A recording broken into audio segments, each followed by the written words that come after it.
So, as I mentioned, we're going to talk about. So, Radiohead is on tour for its first time in 7 years, or it is going on tour next month or something. I don't really know their full tour list. But Palestinians are calling for a continued boycott or a boycott of future Radiohead concerts. Palestinians reiterate our call. This is from the bdsmovement.net website. Palestinians reiterate our call for the boycott of future Radiohead concerts. So now why is that? They said, well, Radiohead crossed the nonviolent picket line performing in Tel Aviv in 2017. So you might say, well, 2017? Well, obviously Israel's been committing significant international crimes for many years. So even back in 2017, even when maybe they technically weren't committing a genocide yet, I guess, I'm not 100% sure, it was still an apartheid and an illegal regime that was inflicting war crimes on the Palestinians. Or certainly international crimes. I don't know the exact difference in every case, but if you look into the history of Israel, a lot of the things they've done have been illegal since the 60s and arguably since 1948. How is it legal to displace 750,000 people when you create your state through terrorism? I don't understand how that's legal. They also performed in May 2024 in Tel Aviv. Johnny Greenwood did. I guess he's the guitarist or something. On a night that genocidal Israeli forces massacred displaced Palestinians in their tents in Rafah, burning them alive just a short drive away. So good job, Johnny Greenwood.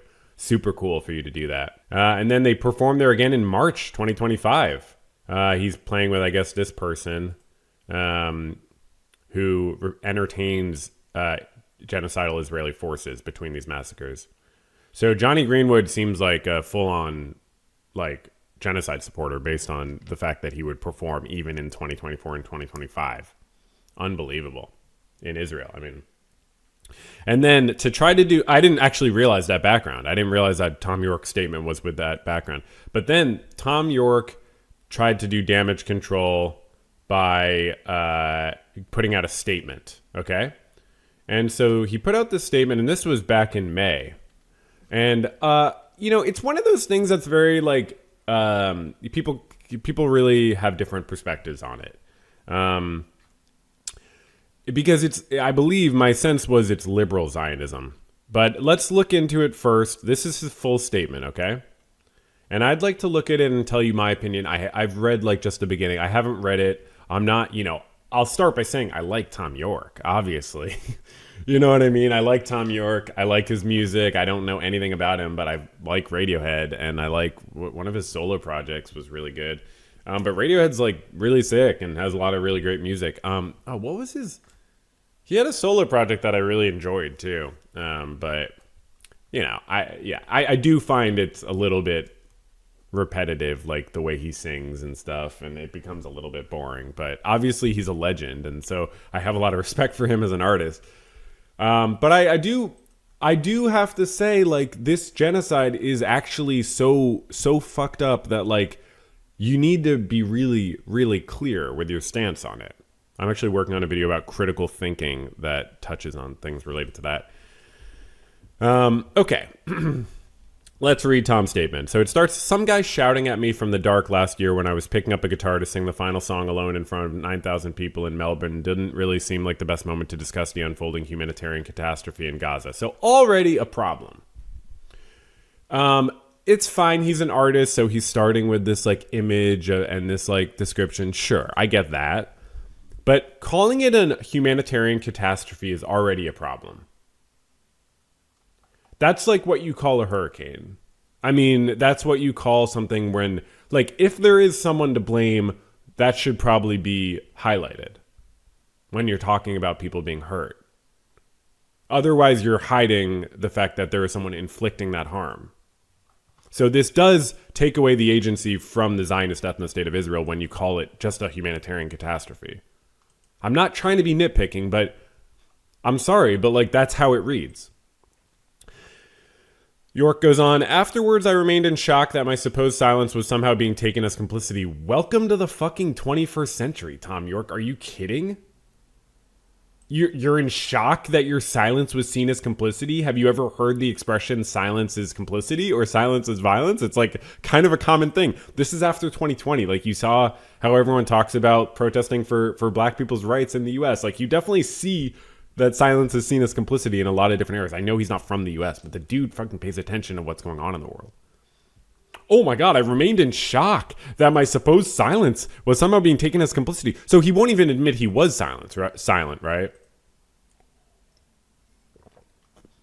My attempt, but he was silent. My attempt to show respect for all those who are suffering and those who have died is not to trivialize it. So the silence is respect? That's insane. Because you don't think you could say anything that does justice to it? Dude, you write lyrics. You're an artist. You express yourself. I'm pretty sure you could figure out a way to do it. He regrets being silent. Okay, good. I appreciate that. It'd be nice if you just said you regretted being silent without sort of blaming opportunistic groups for your regret. It's your regret because you made a bad decision to stay silent. It's not other people's fault. This has had a heavy toll on my mental health. That sucks, man. Yeah, it does. It's really hard to receive a lot of criticism. But also, when you write this letter, you should maybe be making your stance clear. So let's see what his stance is. I would hope that for anyone who has ever listened to a note of the music of my band or any music I have created over the years, or looked at the artwork or read any of the lyrics, it would be self-evident that I could not possibly support any form of extremism. Okay, so you think your art already does express your position, but you stayed silent because you didn't think you could express your position effectively. And yet you think your past art expressed your position effectively. I'm sensing a little bit of a contradiction, Thom Yorke. I didn't read this already, but I'm already picking up on the contradiction. You think that we would get the message from your past lyrics, but you can't make a statement or be more clear so we get the message now because you're worried you'll trivialize it? What would we understand when you said sorry, I don't even know my... when you said I don't really know my Radiohead lyrics. I was trying to think of Karma Police. When you said Karma Police arrest this man, did we know that you were talking about the Zionist ethno state of Israel's leader, Benjamin Netanyahu? I didn't realize that. Okay, sorry. All I see in a lifetime's worth of work with my fellow musicians and artists pushing against such things, trying to create work that goes beyond what it means to be controlled, coerced, threatened to suffer. This is all super general and vague, dude. There are actual real war crimes being committed. For others, let me fill in the blanks now. Okay, I think Netanyahu and his crew of extremists are totally out of control and need to be stopped, and that the international community should put all the pressure it can on them to cease. Okay, that's great. I mean, that's kind of great. It's not ideal when you highlight Netanyahu because his party's been in power a very long time and clearly has the support of the country of Israel. So it is not great to isolate the blame on Netanyahu. It's just not as true. But okay, whatever, the international community should put all the pressure it can on them to cease. Yes, that's true. That's well said, I guess. Their excuse of self-defense has long since worn thin. Okay, now is when you say Israel's excuse of self-defense. Israel. You name the country. It's not just Netanyahu. Transparent desire to take control of Gaza and the West Bank permanently. Okay. Yes. I believe this ultra-nationalist administration has hidden itself behind a terrified and grieving people and using... So I get this, and I've highlighted protesting in Israel, and I do get trying to give the charity to Israel to give them the ability to save face in some capacity, by which I mean communicating that you understand it's not all Israelis, so that Israel maybe feels a little bit empowered to be yeah, that's true. We can do better. I can respect that on some level. Using fear and grief to further their ultra-nationalist agenda with terrible consequences to now horrific blockade of aid to Gaza. Okay, what about the fucking bombs, dude? Are you kidding me? Does he not realize bombs are being dropped? While our lives tick along as normal, these endless thousands of innocent... So it's tens of thousands, at the very least, are still being expelled from the earth. They're being killed, okay? I guess you're just a poet? I don't know what... They're being expelled from their land, and then they're being killed also. So it's just a little weird. Oh, God, what's going on now? At the same time, the unquestioning Free Palestine refrain that surrounds us all does not answer the simple question of why the hostages have still not been returned. Oh, my God, dude. Yorke, I don't know, man. Did you not run this by anyone who knows about, the situation? The hostages have not been returned. Hamas has offered the hostages back several times, and Israel has turned it down. If you didn't realize that, Thom Yorke, Israel has decided to not return the hostages because then it makes it more transparent what they're doing.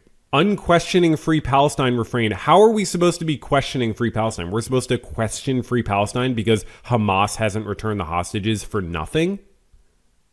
Do you understand, like, the situation? They've offered to give the hostages back so many times. But you want us to question saying Free Palestine? Why haven't you mentioned bombs? Are bombs mentioned in this? Why did Hamas choose the truly horrific acts of October 7th? Because they're terrorists! Because they committed a terrorist act because they have been oppressed for decades. Because when people are oppressed for decades and all their roots to self-determination are canceled, they resort to violence. It doesn't justify it, but obviously this always happens. When people's roots to self-determination are violated over and over, they resort to terroristic violence. Like, social media witch hunts, nothing new on either side, pressuring artists, and whoever they feel like that week to make statements, etc., do very little except heighten tension, fear, and oversimplification. I fucking disagree, bro. I disagree. Go cry me a river and just make a statement about things. Yeah, take a stand.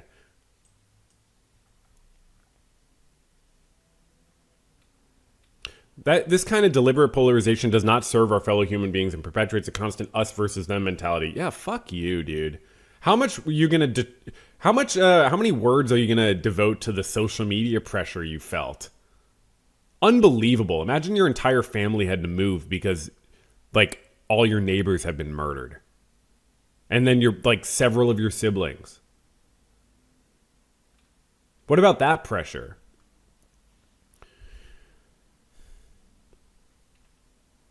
Extremists on both sides. I sympathize completely with the desire to do something. Okay, well, you didn't want to make a statement. It completely makes sense, but I now think it is a dangerous illusion to believe reposting or 1 or 2 line messages are meaningful. Tom, you are a famous celebrity, dude. Honestly, this is really thick. Do you understand that British term? Can I use that one? You're being very thick right now. You're being a wanker, okay? You're bloody thick right now, Tom. This is not as like saying that our neighbor's cousin needs to repost everything shared, about Israel. You are a famous celebrity, dude. And your voice does matter. You should be on that flotilla. It is shouting from the darkness. Oh my God, dude. Honestly, never listening to them. I mean, I didn't really I thought his voice sounded whiny and boring anyways a lot of the time. It's like I needed his voice on like 2 songs. I didn't need to hear it 100 times.